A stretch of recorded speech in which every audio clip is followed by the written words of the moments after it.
ہر مشکل کے بعد آسانی یہ صرف ایک کہنے کی بات نہیں ہے، یہ ایک وعدہ ہے، ایک ایسا وعدہ جو خود اللہ نے ہم سے کیا ہے۔ اس وعدے کی گہرائی کو سمجھنے کے لیے آئیے بلال کی کہانی سنتے ہیں۔ تو یہ کہانی ہے بلال کی، ایک ایسا انسان جس کی زندگی آپ جانتے ہیں آزمائشوں کا ایک نہ ختم ہونے والا سلسلہ سا بن گئی تھی۔ ایسا لگتا تھا جیسے ہر نیا دن ایک نئی اور پہلے سے بھی بڑی چنوتی لے کر آ رہا ہو۔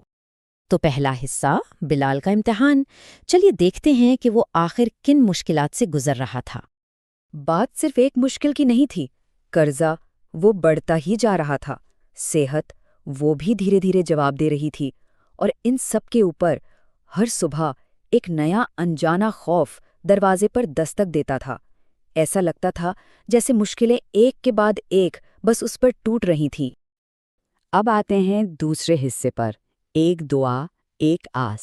اتنی پریشانیوں کے بیچ بلال کے دل میں آخر چل کیا رہا تھا؟ پتہ ہے، ہر رات جب سب سو جاتے وہ سجدے میں گر جاتا۔ اس کی زبان پر بس ایک ہی سوال ہوتا تھا، یا اللہ یہ سب کب تک؟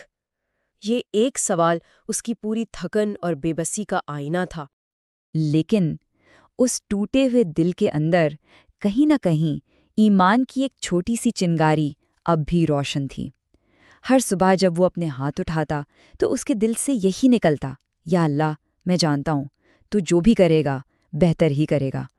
اور پھر وہ دن آیا جس نے سب کچھ بدل دیا۔ تیسرا حصہ، مشکل کے ساتھ آسانی۔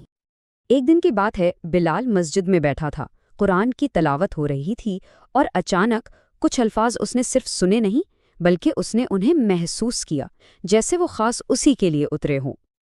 اس نے سنا فَإِنَّ مَعَ الْعُسْرِ يَسْرًا، پس بے شک مشکل کے ساتھ ہی آسانی ہے۔ اور پھر فوراً ہی آیت دہرائی گئی، اِنَّ مَعَ الْعُسْرِ يُسْرًا، بے شک مشکل کے ساتھ ہی آسانی ہے۔ یہ دہرانا، یہ ریپیٹیشن اس بات کی تاکید تھی کہ یہ کوئی عام بات نہیں بلکہ اللہ کا ایک پختہ مضبوط وعدہ ہے۔ اور یہاں سب سے اہم لفظ ہے مع، جس کا مطلب ہے ساتھ۔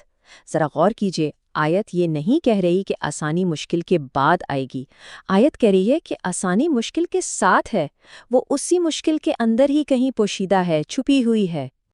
ان الفاظ کو سن کر بلال کو لگا جیسے اللہ خود اس سے بات کر رہے ہیں، جیسے اس کے ٹوٹے ہوئے دل پہ مرہم رکھ رہے ہیں۔ اس کی آنکھیں بھیگ گئیں، لیکن یہ آنسو بے بسی کے نہیں تھے، نہیں، یہ امید کے آنسو تھے۔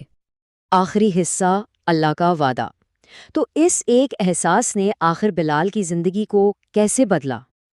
وقت گزرتا گیا اور بلال کا نظریہ تو پہلے ہی بدل چکا تھا۔ پھر آہستہ آہستہ حالات بھی بدلنے لگے۔ پہلے قرض اتارنے کا کوئی راستہ نکل آیا، پھر اس کی صحت میں بہتری آنے لگی، اور پھر ایک بالکل نئی نوکری کا دروازہ بھی اس کے لیے کھل گیا۔ بلال ایک بار پھر اسی سجدے میں گرا، لیکن اس بار اس کی زبان پر کب تک کا سوال نہیں تھا بلکہ شکر کے کلمات تھے۔ اس نے اس رب کا شکر ادا کیا جو صرف وعدہ ہی نہیں کرتا بلکہ اس وعدے کو پورا بھی کرتا ہے۔ بلال کی کہانی ہم سب کو ایک بہت اہم حقیقت یاد دلاتی ہے کہ ہر مشکل کے ساتھ ہی آسانی کا پہلو پوشیدہ ہوتا ہے۔ یہ صرف ایک دل کو بہلانے والی بات نہیں ہے، یہ اللہ کا اٹل وعدہ ہے۔ اور شاید سب سے بڑی آسانی تو اس مشکل کو سہنے کا حوصلہ اور اس کے پار دیکھنے کی امید ہی ہے۔